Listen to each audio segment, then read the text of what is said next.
모든 게 돈 때문이었어. 내가 돈이 많다고 자랑만 안 했어도 너희 형제들이 서로 등질 일도 없었을 텐데.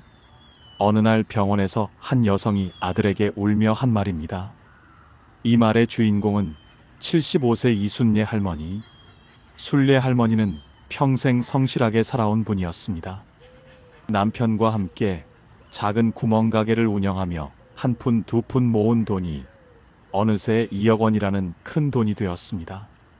자녀들에게는 자랑스러운 일이었고 동네 사람들에게도 성공 사례로 여겨졌습니다. 우리 엄마는 정말 대단해. 이런 어려운 세상에 그 돈을 어떻게 모으셨는지. 자녀들의 칭찬에 순례 할머니는 마음이 뿌듯했습니다. 그래서 더 자주, 더 구체적으로 이야기하기 시작했습니다. 은행에 2억이 있어. 매달 이자만으로도 몇백만 원이 들어와. 처음에는 가족들이 자랑스러워했습니다. 그런데 시간이 지나면서 분위기가 변하기 시작했습니다. 맏아들이 먼저 말을 꺼냈습니다. 어머니, 제가 사업을 확장하려는데 자금이 좀 필요해요. 1억 정도만 빌려주시면 1년 안에 이자와 함께 갚겠습니다. 순례 할머니는 고민에 빠졌습니다. 사업이란 것이 얼마나 위험한지 알고 있었기 때문입니다. 그런데 둘째도 나타났습니다. 형만 도와주시면 저는 어떡해요? 저도 집을 사려고 하는데 대출 이자가 너무 부담스러워요. 어머니 돈으로 집을 사면 이자, 부담도 없고. 순례 할머니는 진퇴양난에 빠졌습니다. 둘 다 도와주자니 돈이 부족했고 한 명만 도와주자니 다른 아들이 서운해할 것 같았습니다. 결국 순례 할머니는 시간을 좀 달라며 결정을 미뤘습니다. 그런데 이것이 더 큰 문제의 시작이었습니다. 형제들이 서로를 경쟁 상대로 여기기 시작한 것입니다. 형은 벌써 사업도 하면서 돈도 벌고 있잖아. 나는 월급쟁이인데 집도 없어. 너는 안정적인 직장이 있잖아. 나는 사업이 망하면 빚더미에 앉을 수도 있어. 이런 다툼이 계속되면서 형제 사이가 멀어졌습니다. 명절에도 한자리에 앉기 어려워졌고 순례 할머니는 자신이 한 말들을 후회하기 시작했습니다. 더욱 마음이 아픈 것은 자녀들이 이제 순례 할머니를 볼 때마다 돈을 떠올린다는 점이었습니다. 안부를 물을 때도 생신을 축하할 때도 늘 그 2억 원이라는 숫자가 대화 사이에 끼어 있었습니다. 결국 스트레스로 쓰러진 순례 할머니는 병원에 입원하게 되었습니다. 그제야 형제들이 병실에 모였지만 분위기는 어색했습니다. 진심 어린 걱정보다는 어머니 돈은 어떻게 되는 거지라는 계산이 앞서는 것 같았습니다. 내가 그냥 조용히 살았어야 했는데 왜 자꾸 내 돈 이야기를 했을까? 이것이 순례 할머니의 깊은 한탄이었습니다. 이런 후회를 하시는 분들이 정말 많습니다. 많은 영상에서 목에 칼이 들어와도 자랑하면 안 되는 것들에 대해 이야기합니다. 돈, 건강, 자식, 과거의 성공담, 인맥까지 모두 맞는 말입니다. 하지만 거기서 멈추면 부족합니다. 단순히 하지 말라가 아니라 왜 하지 말아야 하는지, 그리고 자랑하고 싶은 마음은 어떻게 다뤄야 하는지. 더 중요한 것은 자랑을 멈추는 것이 결국 나를 지키기 위한 일이라는 점입니다. 오늘은 그 깊은 이야기를 나누어 보겠습니다. 영상을 끝까지 보신다면 왜 자랑이 나 자신을 갉아먹는 독이 되는지, 그리고 그 욕구를 어떻게 지혜롭게 다뤄야 하는지 깨닫게 되실 것입니다. 자랑은 왜 하고 싶어질까? 경상북도 구미에서 40년간 중소기업을 운영했던 박철우 회장. 올해 71세인 그는 은퇴 후 매주 만나는 동향 모임에서 항상 같은 이야기를 합니다. 내가 회사 운영할 때는 말이야. 직원이 200명이 넘었어. 매출도 연간 300억 정도 했었지. 철우 회장의 회사는 정말 성공적이었습니다. 1980년대 초 작은 부품 제조업체로 시작해서 2000년대에는 자동차 부품 전문 기업으로 성장했습니다. 해외 수출도 활발했고 지역에서는 모범 기업으로 손꼽혔습니다. 은퇴할 때까지 한 번의 대규모 구조 조정도 없었고 직원들의 평균 근속 연수도 15년이 넘었습니다. 정말 자랑할 만한 성과였죠. 철호 회장이 이런 이야기를 처음 들려줄 때는 친구들의 반응이 달랐습니다. 역시 철호가 대단하네. 그런 회사를 일궈냈다니. 200명 직원이면 엄청난 규모네. 어떻게 그런 성공을 이룰 수 있었어? 친구들이 존경 어린 눈빛으로 바라보고 진심 어린 질문을 건넸습니다. 철호 회장은 그런 반응에 기분이 좋아서 더 구체적으로 설명하기 시작했습니다. 그때 우리가 개발한 부품이 현대자동차 신차에 들어갔거든. 그것만으로도 월 매출이 50억씩 올라갔어. IMF 때도 우리만큼은 버텼지. 오히려 경쟁 업체들이 어려워하는 틈에 시장점 유율을 늘렸어. 이런 이야기들을 친구들이 흥미롭게 들어줬습니다. 처음 몇 번은 말이죠. 하지만 같은 이야기가 한 달, 두 달, 석 달 반복되면서 점차 분위기가 변했습니다. 어떤 친구는 철호 회장이 이야기를 시작하면 시계를 보기 시작했습니다. 아, 또 그 이야기구나 하는 표정으로 말이죠. 어떤 친구는 대화 주제를 다른 곳으로 돌리려고 했습니다. 철호야, 그런 이야기도 좋지만 요즘은 어떻게 지내? 새로운 취미라도 생겼어? 하지만 철호 회장은 그런 질문에도 과거 이야기로 답했습니다. 취미라. 사실 회사 운영할 때는 취미를 가질 시간도 없었지. 하루에 12시간씩 일했거든. 친구들의 변화를 철호 회장도 느꼈습니다. 예전만큼 열성적으로 듣지 않는다는 것을. 하지만 멈출 수 없었습니다. 현재의 자신이 너무 초라해 보였기 때문입니다. 은퇴 후의 철호 회장은 특별할 것이 없는 평범한 70대 노인이었습니다. 아침에 일어나서 신문을 보고 집 앞 공원을 산책하고 저녁에는 텔레비전을 보는 일상. 40년간 치열하게 살아온 사람에게는 너무나 무료한 시간들이었습니다. 지금의 나는 그냥 나이든 노인일 뿐이야. 하지만 과거의 나는 대단했다고. 이런 마음이 자꾸 과거 자랑을 하게 만들었습니다. 과거의 영광에 기댈 수밖에 없었던 것이죠. 그런데 아이러니하게도 과거를 자랑하면 할수록 현재의 모습은 더욱 초라하게 보였습니다. 친구들 눈에는 과거에만 매달려 사는 사람으로 비춰지기 시작했습니다. 한 번은 친구 하나가 솔직하게 말했습니다. 철우야, 내 옛날 이야기는 우리도 이제 다 알아. 그런데 지금 내가 뭘 하고 있는지, 뭘 생각하고 있는지 그런 이야기를 듣고 싶어. 그 말에 철호 회장은 큰 충격을 받았습니다. 자신이 얼마나 과거에만 매달려 살고 있었는지 깨달았기 때문입니다. 자랑을 하고 싶은 마음은 매우 자연스러운 인간의 본능입니다. 심리학에서는 이를 사회적 비교 이론으로 설명합니다. 1954년 사회심리학자 레온 페스팅거가 제시한 이 이론에 따르면 사람은 본능적으로 자신을 남과 비교하며 자아 정체성을 형성합니다. 이런 비교 과정에서 자신이 상대적으로 우월하다는 것을 확인하고 싶어하는 욕구가 생겨납니다. 그것이 바로 자랑의 심리적 뿌리인 것이죠. 젊은 시절에는 미래에 대한 기대와 가능성이 있었습니다. 앞으로 더 성공할 거야. 더 나은 사람이 될 거야 하는 희망이 현재의 부족함을 메워주었습니다. 하지만 나이가 들수록 이런 미래의 가능성은 줄어들고 대신 과거의 성취에 의존하게 됩니다. 젊은 시절의 성공, 자녀의 성취, 쌓아온 재산 같은 것들이 자존감의 원천이 되는 것입니다. 그런데 여기에 큰 함정이 있습니다. 자랑은 마치 마약과 같은 성질을 가지고 있습니다. 처음에는 달콤한 만족감을 줍니다. 사람들의 시선을 받고 인정받는 듯한 기분을 느끼죠. 아, 사람들이 나를 대단하게 생각하는구나라는 착각에 빠지게 됩니다. 하지만 이런 만족감은 매우 짧습니다. 마치 설탕을 먹었을 때 잠깐 혈당이 올라가지만 곧 떨어지는 것과 같습니다. 일시적인 기분 좋음 뒤에는 더 큰 공허감이 찾아옵니다. 왜냐하면 자랑으로 얻은 관심은 진정한 관심이 아니기 때문입니다. 사람들은 그 순간에는 우와, 대단하네요 하고 반응하지만 그것은 예의상 하는 말일 뿐입니다.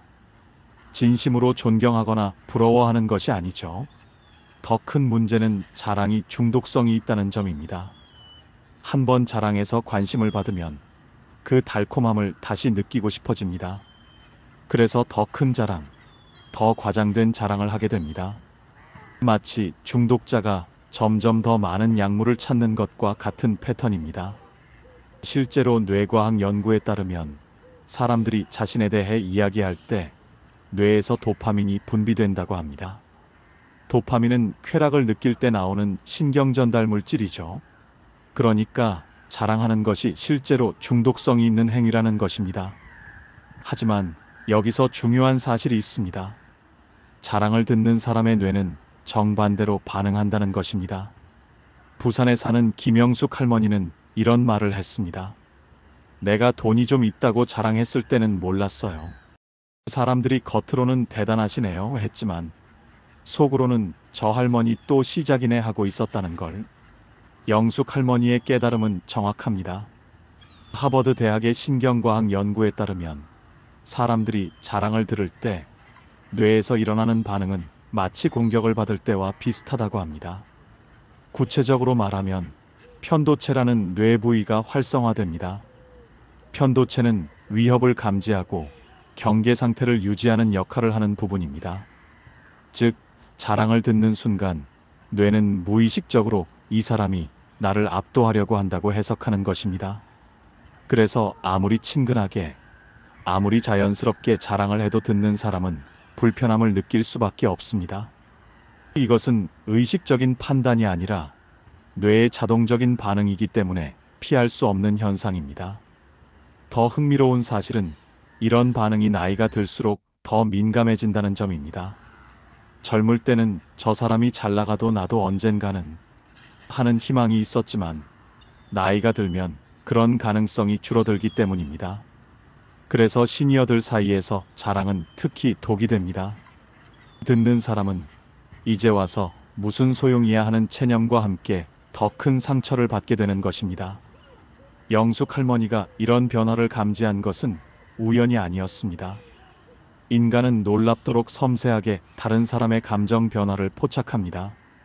말로는 대단하시네요 라고 하지만 눈빛이나 표정, 목소리 톤에서 진짜 감정이 드러나기 때문입니다. 영숙 할머니는 점점 사람들의 반응이 차가워지는 것을 느꼈습니다.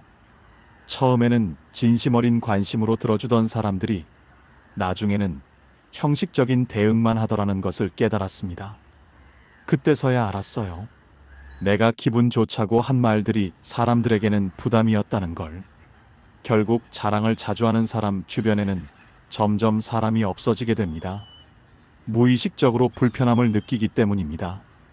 사람들은 그런 감정의 이유를 명확히 알지는 못하지만 저 사람과 있으면 왠지 피곤해하는 느낌을 받게 됩니다. 자랑의 5가지 치명적 대가. 대구에 사는 78세 최동식 어르신의 이야기입니다. 젊은 시절부터 성실하게 살아온 동식 어르신은 평생의 목표가 하나 있었습니다. 바로 5천만 원을 모으는 것이었습니다. 1970년대부터 시작해서 한 푼, 두 푼 모은 돈이 2018년에 드디어 목표 금액에 도달했습니다. 그때 동식 어르신의 기쁨은 말로 표현할 수 없을 정도였습니다. 40여 년의 피땀 어린 노력이 결실을 맺은 순간이었으니까요. 드디어 해냈어. 5천만 원을 모았어.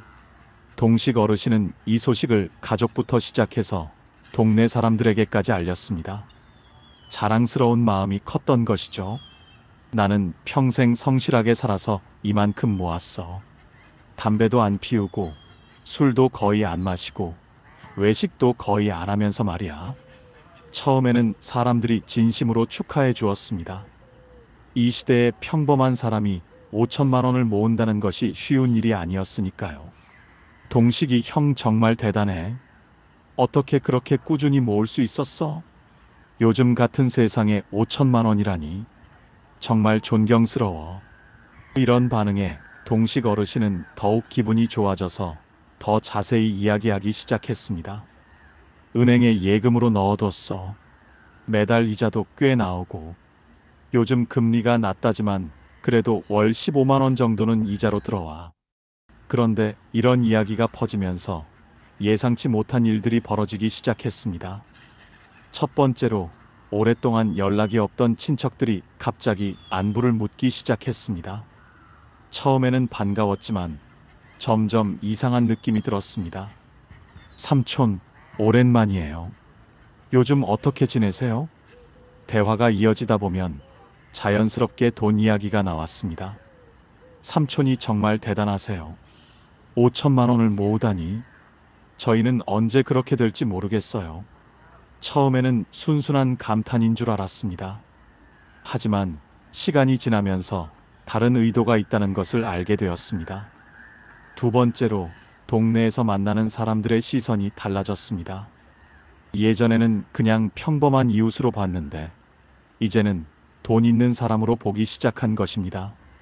동식 씨 정말 부러워요. 저희는 매달 생활하기도 빠듯한데.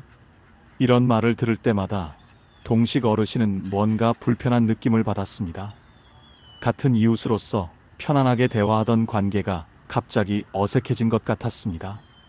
세 번째로, 그리고 가장 치명적인 일이 벌어졌습니다. 어느 날 동네 후배가 찾아와서 좋은 사업 이야기를 꺼냈습니다. 형님, 제가 작은 식당을 하나 더 열려고 하는데 자금이 좀 부족해요. 형님같이 성실한 분이 투자해 주시면 확실히 성공할 것 같은데요. 동식 어르신은 처음에는 관심이 없었습니다. 하지만 그 후배는 계속해서 찾아와 설득했습니다. 형님, 돈을 은행에만 넣어두면 이자가 얼마나 나와요? 이 식당 사업에 투자하시면 매월 원금의 5%는 확실히 드릴 수 있어요. 1년만 해봐도 원금의 60%를 벌 수 있다고요. 그 후배는 동식 어르신을 데리고 번화가 상권을 구경시켜주기도 했습니다. 보세요, 형님. 이 근처에 식당들이 얼마나 잘 되는지. 특히 우리가 할 치킨집은 요즘 젊은이들이 엄청 좋아해요. 동식 어르신은 점점 마음이 흔들렸습니다. 40년 동안 모은 5천만 원이 매월 250만 원의 수익을 낸다면 얼마나 좋을까 하는 생각이 든 것이죠. 더구나 그 후배는 30년 넘게 알고 지낸 동네 사람이었습니다. 이 정도면 믿을만하지 하는 생각이 들었습니다. 결국 동식 어르신은 자신의 전 재산인 5천만 원을 그 후배의 식당 사업에 투자했습니다. 처음 2달은 정말로 약속된 수익이 들어왔습니다. 월 250만 원씩, 정확히 말이죠. 동식 어르신은 역시 좋은 투자였구나 하며 흐뭇해했습니다. 그런데 세 번째 달부터 이상한 신호가 나타나기 시작했습니다. 약속된 날짜에 돈이 들어오지 않은 것입니다. 후배에게 전화를 걸어봤더니 죄송합니다, 형님. 요즘 장사가 좀 어려워서요. 조금만 기다려주시면 몰아서 드릴게요 라고 했습니다. 그 말을 믿고 한 달을 더 기다렸습니다. 하지만 네 번째 달에도 돈이 들어오지 않았습니다. 이번에는 후배가 전화조차 받지 않았습니다. 직접 찾아가 보니 식당은 문을 닫은 지 오래였고 그 후배는 이미 다른 지역으로 이사를 간 뒤였습니다. 나중에 동네 사람들을 통해 알게 된 사실이 충격적이었습니다. 그 후배는 실제로 식당을 연 적이 없었습니다. 처음부터 동식 어르신의 돈을 가로챌 목적으로 접근한 것이었습니다. 동식 어르신의 5천만 원으로 그 후배는 자신의 빚을 갚고 타지로 떠난 것이었습니다. 심지어 그 사업 계획도 모두 거짓이었습니다. 더욱 가슴 아픈 것은 동네 사람들이 이미 그 후배의 평판을 알고 있었다는 사실이었습니다. 그 사람이 예전에도 비슷한 일을 몇 번 했어요. 그런데 동식 씨가 돈이 있다는 얘기를 듣고 접근한 것 같더라고요. 이런 말을 들었을 때 동식 어르신의 마음은 무너져 내렸습니다. 내가 돈이 있다고 자랑만 안 했어도. 이것이 동식 어르신의 깊은 후회였습니다. 만약 조용히 살았다면 사기꾼들의 표적이 되지 않았을 것이라는 생각이 들었습니다. 6개월 후 동식 어르신을 만났을 때 그는 이런 말을 했습니다. 내가 그냥 조용히 살았어야 했는데. 사기꾼들도 돈 자랑하는 사람들을 먼저 노린다더라고. 후에 알고 보니 그 후배도 동식 어르신이 돈이 있다는 소문을 듣고 의도적으로 접근한 것이었습니다. 40년 지기 동네 후배라고 믿었던 사람마저도 결국은 돈을 노리고 온 것이었던 셈입니다. 이것이 돈 자랑의 첫 번째 치명적 대가입니다. 돈이 있다고 알려지는 순간 갖가지 유혹과 위험이 몰려옵니다. 사기꾼들의 표적이 되고 진짜 친구와 가짜 친구를 구별하기 어려워집니다. 더 큰 문제는 가족 간의 갈등입니다. 앞서 이야기한 순례 할머니처럼 돈 자랑은 종종 가족을 분열시킵니다. 자녀들 사이에서 누가 더 도움을 받을 것인가라는 계산이 시작되기 때문입니다. 돈이 있다는 것이 알려지면 가족들조차도 그 돈을 어떻게 나눠 가질 것인가를 생각하게 됩니다. 순수한 가족애보다는 경제적 이해관계가 우선시되는 슬픈 현실이 벌어지는 것입니다. 두 번째는 건강 자랑의 위험입니다. 전라남도 순천에 사는 69세 이병철 어르신의 이야기를 들어보겠습니다. 병철 어르신은 정말 건강한 분이었습니다.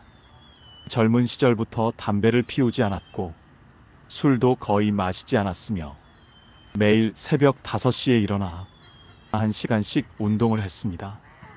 60대가 되어서도 20대 못지않은 체력을 유지하고 있었죠. 그래서 병철 어르신은 자신의 건강을 무척 자랑스러워했습니다. 나는 평생 병원에 가본 적이 없어. 감기 한 번 걸린 적도 없고 약 먹어본 적도 없어. 동네 사람들을 만날 때마다 이런 이야기를 자랑스럽게 했습니다. 특히 병원에 자주 다니는 친구들 앞에서는 더욱 강조했죠. 너희들은 왜 그렇게 아프고 그러냐? 나처럼 꾸준히 운동하고 규칙적으로 살면 안 아픈데. 처음에는 친구들이 정말 부럽다며 감탄했습니다. 실제로 병철 어르신의 건강은 정말 부러울 만했으니까요. 하지만 시간이 지나면서 친구들의 반응이 달라지기 시작했습니다. 자신들의 아픔을 하찮게 여기는 듯한 병철 어르신의 말에 상처를 받은 것입니다. 저 양반은 아픈 사람 마음을 몰라. 건강하다고 해서 그렇게 자랑할 일인가. 이런 말들이 병철 어르신의 귀에 들리기 시작했습니다. 하지만 병철 어르신은 여전히 자신의 건강 자랑을 멈추지 않았습니다. 그런데 75세 되던 해 갑작스러운 일이 벌어졌습니다. 어느 날 새벽 운동을 하던 중 가슴에 극심한 통증이 왔습니다. 심장마비였습니다. 다행히 빨리 병원에 가서 목숨은 건졌지만 이후 지속적인 치료와 약물 복용이 필요하게 되었습니다. 병철 어르신에게 가장 힘들었던 것은 사람들의 시선이었습니다. 그렇게 건강하다던 사람이 이제 어쩐 일이야? 평생 병원 안 간다더니 이제는 매주 병원에 가네. 이런 말들이 병철 어르신을 더욱 움츠러들게 만들었습니다. 자신이 그동안 얼마나 교만했는지 깨닫게 된 것입니다. 더 아픈 것은 과거에 자신의 건강 자랑에 상처받았던 친구들의 시선이었습니다. 그들은 병철 어르신의 상황을 보며 복잡한 감정을 느꼈습니다. 안타깝긴 하지만 동시에 이제야 우리 마음을 알겠지 하는 마음도 있었던 것입니다. 병철 어르신은 이때서야 깨달았습니다. 건강은 자랑할 일이 아니라 감사할 일이라는 것을. 그리고 자신의 건강 자랑이 아픈 사람들에게 얼마나 큰 상처를 주었는지도 말입니다. 내가 그때 좀 더 겸손했더라면, 아픈 사람들 마음을 좀 더 이해했더라면. 이것이 병철 어르신의 뒤늦은 후회였습니다. 건강 자랑이 가져오는 문제는 여러 가지입니다.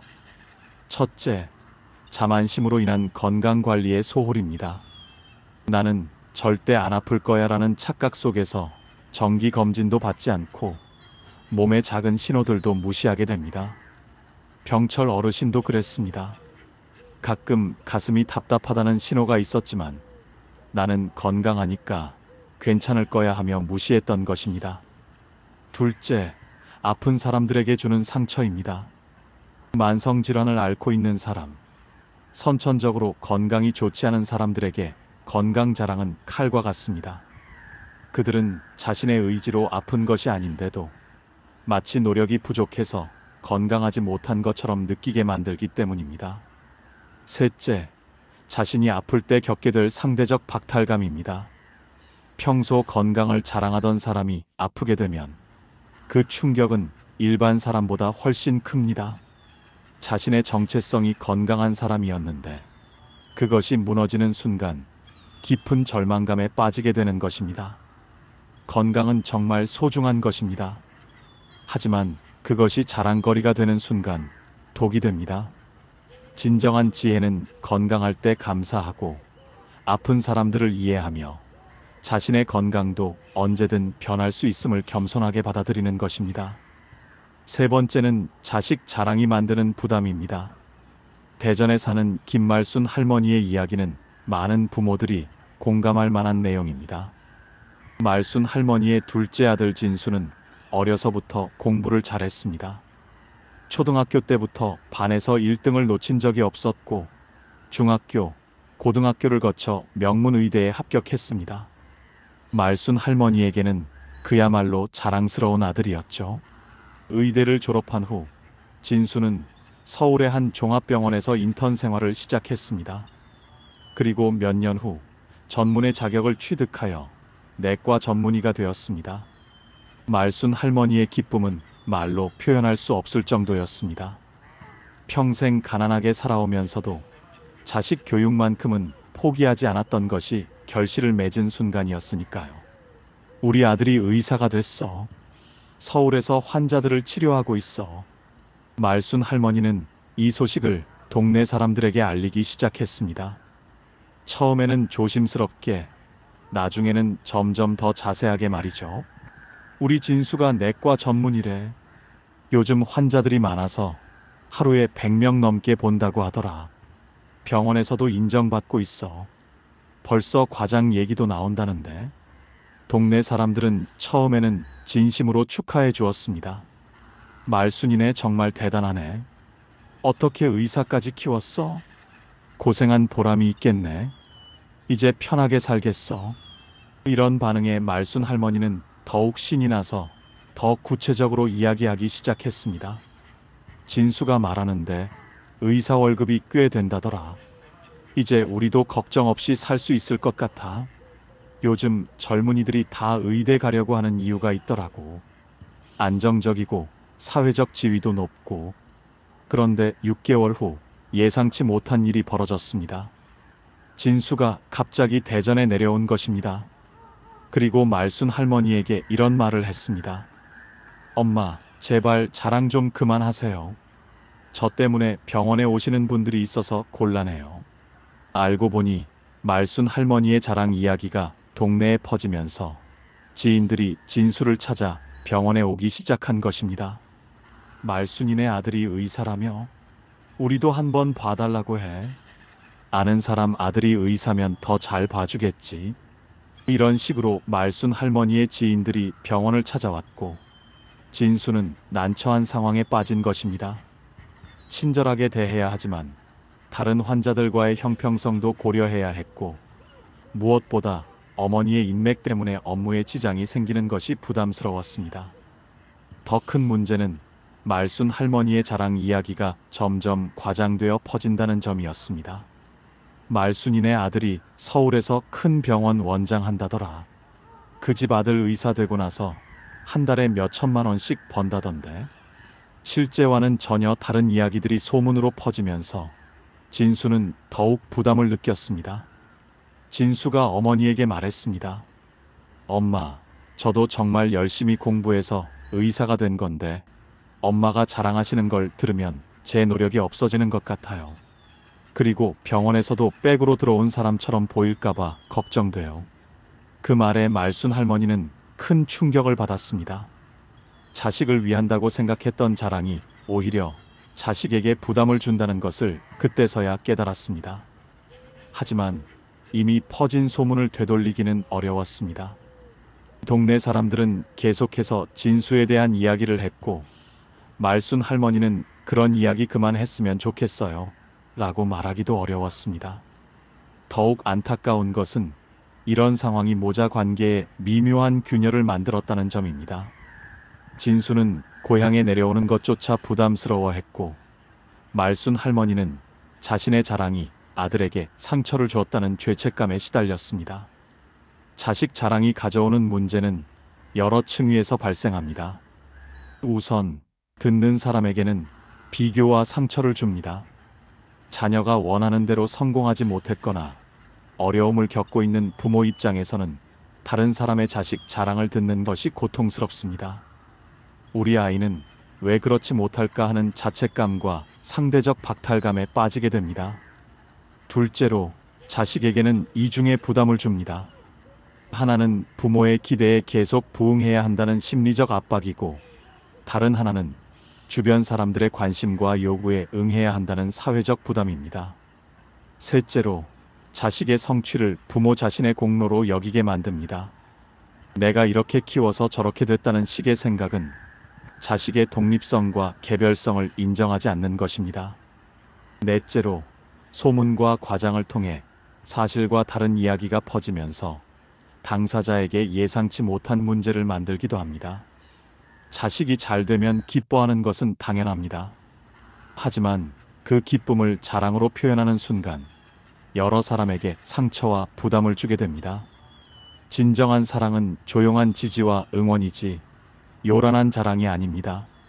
네 번째는 과거 무용담의 공허함입니다. 박철호 회장의 이야기로 다시 돌아가 보겠습니다. 처음 몇 달간은 친구들이 그의 과거 이야기에 관심을 보였습니다.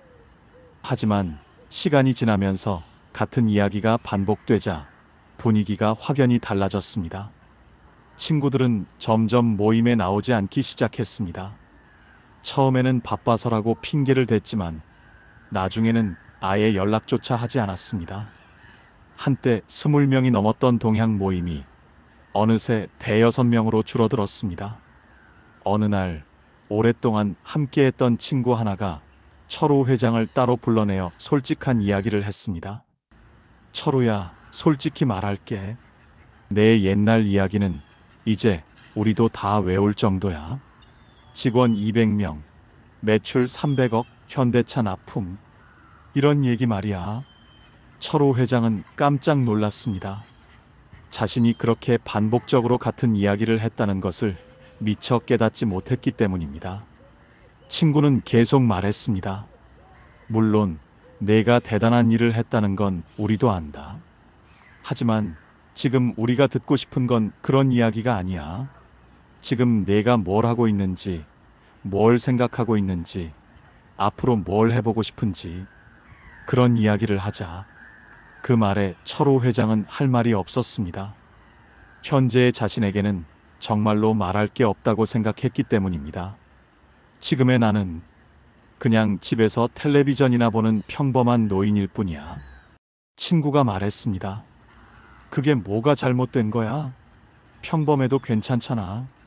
오히려 그런 솔직한 이야기가 더 공감되고 더 따뜻하게 들려. 그날 밤 철호 회장은 깊은 생각에 잠겼습니다. 자신이 왜 그렇게 과거에만 매달려 살았는지, 그리고 그것이 주변 사람들에게 어떤 영향을 미쳤는지 돌아보았습니다. 과거 무용담의 문제점은 여러 가지입니다. 첫째, 듣는 사람에게는 지루함을 줍니다. 아무리 대단한 이야기라도 반복되면 진부해집니다. 더구나 그 이야기가 현재와 전혀 연결되지 않으면 더욱 공허하게 들립니다. 둘째, 말하는 사람을 과거에 갇힌 사람으로 보이게 만듭니다. 저 사람은 현재에는 할 게 없구나, 과거 영광만 되뇌고 있구나 하는 인상을 주게 됩니다. 셋째, 현재의 자신을 더욱 초라하게 만듭니다. 화려했던 과거와 평범한 현재를 비교하면서 스스로를 더욱 비하하게 됩니다. 넷째, 진정한 소통을 막습니다. 과거 이야기는 일방적인 독백일 뿐 서로의 현재를 나누는 진정한 대화가 아닙니다. 철호 회장은 이런 깨달음을 통해 변화를 시도했습니다. 과거 자랑을 멈추고 현재에 집중하기 시작한 것입니다. 요즘은 독서를 즐기고 있어. 젊었을 때 못 읽었던 책들을 읽어보니까 참 재미있더라. 어제 손자와 같이 공원에 갔는데 요즘 아이들은 정말 똑똑하다는 걸 새삼 느꼈어. 이런 현재형 이야기를 하니까 친구들의 반응이 완전히 달라졌습니다. 관심 있게 들어주고 자신들의 경험도 나누기 시작했습니다. 나도 요즘 독서 모임에 나가는데 함께 할래? 우리 손자도 그래. 요즘 아이들 교육 방법이 우리 때와는 정말 다르더라. 이렇게 현재를 나누는 대화가 시작되니까 관계가 다시 살아났습니다. 사람들이 다시 모임에 나오기 시작했고 대화도 훨씬 풍성해졌습니다. 과거는 소중한 자산입니다. 하지만 그것이 자랑거리가 되는 순간 현재를 가리는 장벽이 됩니다. 진정한 지혜는 과거를 기반으로 현재를 더 풍성하게 살아가는 것이지 과거에만 머물러 있는 것이 아닙니다. 다섯 번째는 인맥 자랑의 허상입니다. 서울에 사는 77세 윤태식 어르신은 젊은 시절 정치인들과 친분이 있었습니다. 은퇴 후에도 내가 아무개 장관과 친하다며 자랑했습니다. 그런데 실제로 도움이 필요할 때 연락해보니 전화조차 받지 않더라는 것입니다. 결국 인맥이라는 건 허상이었어. 정작 중요한 순간에는 아무도 없더라고. 태식 어르신의 뒤늦은 깨달음입니다. 인맥 자랑은 결국 자신의 가치를 다른 사람의 명성에 의존하게 만듭니다. 진정한 가치는 내 자신에게서 나와야 하는데 남의 이름을 빌려 자신을 돋보이게 하려는 것이죠. 더 큰 문제는 이런 자랑이 오히려 자신을 가벼운 사람으로 보이게 만든다는 점입니다. 저 사람은 자기 자신으로는 내세울 게 없어서 남의 이름을 빌리는구나라는 인상을 주게 되는 것입니다. 자랑하지 않는 것이 나를 지키는 길. 그렇다면 왜 자랑을 멈춰야 할까요? 단순히 겸손해서가 아닙니다. 자랑하지 않는 것이야말로 나 자신을 지키는 가장 확실한 방법이기 때문입니다. 충청북도 제천에서 조용히 살아온 82세 한영자 할머니의 이야기를 들어보겠습니다. 영자 할머니는 젊은 시절부터 조용한 성격이었습니다. 남편이 운영하던 작은 식당이 잘 될 때도 자식들이 좋은 직장에 들어갔을 때도 주변에 자랑하지 않았습니다. 자랑하면 시기받기 쉽다는 시어머니의 가르침 때문이었습니다. 처음에는 답답했습니다. 좋은 일이 있어도 누구에게 말할 수 없으니까요. 하지만 시간이 지나면서 그 지혜를 깨달았습니다. 영자 할머니 주변에는 항상 진심 어린 사람들이 있었습니다. 그들은 영자 할머니의 재산이나 자식 성공에 관심이 있는 것이 아니라 영자 할머니라는 사람 자체를 좋아했습니다. 어려운 일이 생겼을 때도 이런 진짜 사람들이 도와주었습니다. 내가 자랑하지 않았기 때문에 진짜 친구들을 만날 수 있었어. 영자 할머니의 말입니다. 이것이 바로 자랑하지 않는 삶의 첫 번째 보상입니다. 진정한 인간관계를 얻을 수 있다는 것. 두 번째 보상은 마음의 평온입니다. 자랑을 하면 항상 긴장해야 합니다. 내 말이 자랑으로 들리지는 않을까? 사람들이 어떻게 생각할까? 이런 걱정이 끊이지 않습니다. 하지만 자랑하지 않으면 이런 걱정에서 자유로워집니다. 그저 있는 그대로의 모습으로 편안하게 살 수 있습니다. 세 번째 보상은 예상치 못한 위험으로부터의 보호입니다. 앞서 이야기한 최동식 어르신처럼 자랑은 종종 예상치 못한 위험을 불러옵니다. 하지만 조용히 사는 사람들은 그런 위험에 노출될 가능성이 훨씬 적습니다. 사기꾼들도 자랑하는 사람들을 먼저 노립니다. 조용한 사람들은 상대적으로 안전합니다. 네 번째 보상은 진정한 자존감의 회복입니다. 자랑은 사실 자존감이 부족한 사람이 하는 행동입니다. 진정으로 자신감이 있는 사람은 굳이 자랑할 필요를 느끼지 않습니다. 자랑하지 않는 연습을 하다 보면 진짜 자존감이 생깁니다. 남의 인정에 의존하지 않고 스스로를 인정하는 힘이 생기는 것입니다. 자랑 대신 무엇을 말해야 할까? 그렇다면 자랑하고 싶은 마음이 들 때는 어떻게 해야 할까요? 완전히 침묵만 지키라는 것이 아닙니다. 자랑 대신 다른 방식으로 소통할 수 있습니다. 첫째, 돈 대신 감사를 말하세요. 내가 돈을 많이 벌었어. 대신 좋은 기회를 얻게 되어 감사해라고 말하는 것입니다. 이렇게 하면 듣는 사람도 불편해하지 않고 자신도 겸손한 마음을 유지할 수 있습니다. 둘째, 자식 대신 배운 교훈을 말하세요. 우리 아들이 의사야 대신 아이를 키우면서 참 많이 배웠어라고 말하는 것입니다. 이렇게 하면 자식에게 부담을 주지 않으면서도 의미 있는 대화를 나눌 수 있습니다. 셋째, 과거 대신 현재의 기쁨을 말하세요. 내가 예전에 사업할 때는 대신 요즘 이런 것에서 기쁨을 느껴라고 말하는 것입니다. 이렇게 하면 과거에 갇힌 사람이 아니라 현재를 사는 활력 있는 사람으로 보입니다. 넷째, 건강 대신 안부와 공감을 말하세요. 나는 아프지 않아. 대신 당신은 요즘 어떠세요? 라고 물어보는 것입니다. 이렇게 하면 아픈 사람에게 상처를 주지 않으면서도 따뜻한 관심을 표현할 수 있습니다. 다섯째, 인맥 대신 진심 어린 관심을 말하세요. 내가 아무개를 알아 대신 당신의 이야기를 더 듣고 싶어요 라고 말하는 것입니다.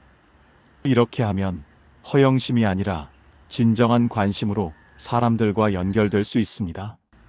부산에 사는 이정화 할머니는 이런 변화를 시도한 후 놀라운 경험을 했습니다. 예전에는 내 이야기만 하느라 바빴는데 이제는 다른 사람 이야기를 들어주니까 오히려 사람들이 내게 더 관심을 가져주더라고요. 역설적이지만 자랑을 멈추니까 오히려 더 많은 관심과 존경을 받게 된 것입니다. 겸손이 주는 진정한 힘. 노자는 이런 말을 했습니다. 강은 바다의 왕이 되는데 그 이유는 자신을 낮은 곳에 두기 때문이다. 겸손의 힘을 가장 잘 표현한 말입니다. 자랑하지 않는 것은 단순한 미덕이 아닙니다. 그것은 인생의 후반부를 평안하게 살아가기 위한 생존 전략입니다. 경기도 수원에 사는 88세 박순덕 할아버지를 만나본 적이 있습니다. 젊은 시절 성공한 사업가였지만 누구에게도 자랑하지 않고 조용히 살아왔습니다. 내가 무엇을 했는지는 중요하지 않아. 지금 내가 어떻게 사는지가 중요하지. 순덕 할아버지 주변에는 항상 사람들이 모여 있습니다. 그의 과거가 궁금해서가 아니라 그의 현재 모습에 매력을 느끼기 때문입니다. 겸손한 사람 주변에는 진정한 사람들이 모입니다. 왜일까요? 겸손한 사람은 다른 사람들을 위축시키지 않습니다. 오히려 마음을 편안하게 해줍니다. 그래서 자연스럽게 신뢰가 쌓이고 깊은 관계가 형성됩니다. 반면 자랑하는 사람 주변에는 구경꾼들만 모입니다. 진짜 친구는 없고 관심 있어 하는 사람들만 있을 뿐입니다. 그리고 그 관심마저 오래가지 않습니다. 겸손은 마치 자석과 같습니다. 진정한 사람들을 자연스럽게 끌어당기는 힘이 있습니다. 공자는 군자는 말이 적고 행실이 크다고 했습니다. 말로 자신을 드러내지 않아도 그 삶 자체로 빛이 나는 사람. 그것이 바로 겸손한 사람의 모습입니다. 또한 군자는 남이 자신을 알아주지 않는 것을 근심하지 말고 자신이 남을 알아주지 못하는 것을 근심해야 한다고도 했습니다. 자신을 드러내려 애쓰기보다는 다른 사람을 이해하려는 마음이 더 중요하다는 뜻입니다. 마음의 평화를 찾는 길. 마지막으로 가장 중요한 이야기를 하겠습니다. 왜 우리는 자꾸 자랑하고 싶어 할까요? 근본적인 이유는 내면의 불안감 때문입니다. 내가 충분히 인정받고 있을까? 내가 살아온 인생이 의미가 있을까? 이런 의문들이 자랑하고 싶은 욕구를 만듭니다. 하지만 자랑으로는 이런 불안감을 근본적으로 해결할 수 없습니다. 일시적인 만족감만 줄 뿐, 오히려 더 큰 불안을 만들어냅니다. 진정한 해결책은 자기 수용입니다. 있는 그대로의 나를 인정하고 받아들이는 것. 과거의 성취가 아니라 현재의 존재 자체에서 가치를 찾는 것입니다. 불교에서는 자신을 등불로 삼으라고 했습니다. 외부의 인정이 아니라 내면의 빛에 의존하라는 뜻입니다. 이것이야말로 진정한 지혜입니다. 자랑하고 싶은 마음이 드는 것은 자연스럽습니다. 하지만 그 마음을 어떻게 다루느냐가 중요합니다. 자랑은 순간의 달콤함을 주지만 관계를 해치고 자신을 고립시킵니다. 반면 겸손과 감사는 처음에는 평범해 보이지만 시간이 지날수록 깊은 평안과 진정한 관계를 가져다 줍니다. 앞서 이야기한 순례 할머니는 이제 달라졌습니다. 내가 가진 돈이 얼마인지는 중요하지 않아. 오늘 내가 누구와 함께 시간을 보내고 어떤 마음으로 하루를 살아가는지가 중요하지. 이런 마음으로 바뀌니까 자녀들과의 관계도 회복되었습니다. 돈을 둘러싼 계산이 사라지니까 진정한 정이 돌아온 것입니다. 박철호 회장도 마찬가지입니다. 과거 자랑을 멈추고 현재에 집중하기 시작했습니다. 요즘은 독서를 즐겨. 젊었을 때 못 읽었던 책들을 읽고 있어. 이런 이야기를 하니까 친구들이 다시 모이기 시작했습니다. 과거가 아니라 현재를 사는 사람의 매력을 느낀 것입니다. 오늘부터 시작하는 작은 변화. 자랑하지 않는 삶은 하루아침에 만들어지지 않습니다. 작은 연습부터 시작해야 합니다. 오늘부터 이런 것들을 시도해 보세요. 첫째, 자랑하고 싶은 마음이 들 때 잠시 멈추세요. 지금 내가 하려는 말이 자랑일까? 대화일까? 스스로에게 물어보는 것입니다.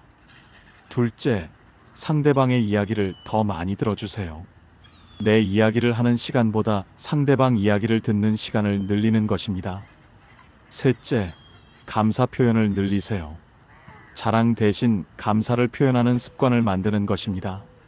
넷째, 현재에 집중하세요. 과거의 성취보다 오늘의 작은 기쁨을 찾아보는 것입니다.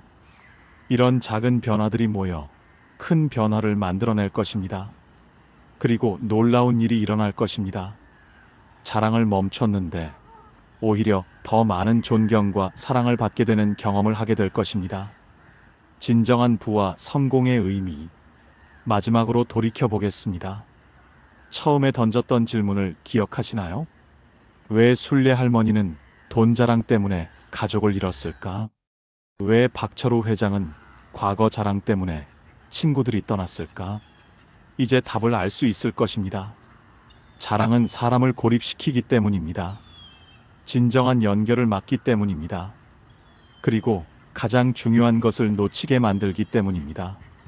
바로 지금 이 순간의 소중함을 말입니다. 진정한 부자는 많이 가진 사람이 아닙니다. 지금 가진 것에 만족하고 감사할 줄 아는 사람입니다. 진정한 성공한 사람은 남들에게 인정받는 사람이 아닙니다. 자기 자신을 사랑하고 받아들일 줄 아는 사람입니다. 진정한 행복한 사람은 자랑할 거리가 많은 사람이 아닙니다. 자랑할 필요를 느끼지 않을 만큼 내적으로 충만한 사람입니다. 목에 칼이 들어와도 자랑하지 말아야 하는 이유. 그것은 단순한 처세술이 아닙니다. 나 자신을 지키고 진정한 관계를 만들고 내면의 평화를 얻기 위한 지혜입니다. 오늘 이 순간부터 자랑하고 싶은 마음이 들 때마다 잠시 멈춰서 생각해 보세요. 이 말이 나를 더 행복하게 만들까? 이 말이 상대방과의 관계를 더 깊게 만들까? 이 말이 정말 필요한 말일까? 그리고 자랑 대신 감사를, 과시 대신 공감을, 자만 대신 겸손을 선택해 보세요. 그 작은 선택들이 모여 당신의 인생 후반을 더욱 평안하고 풍요롭게 만들어줄 것입니다.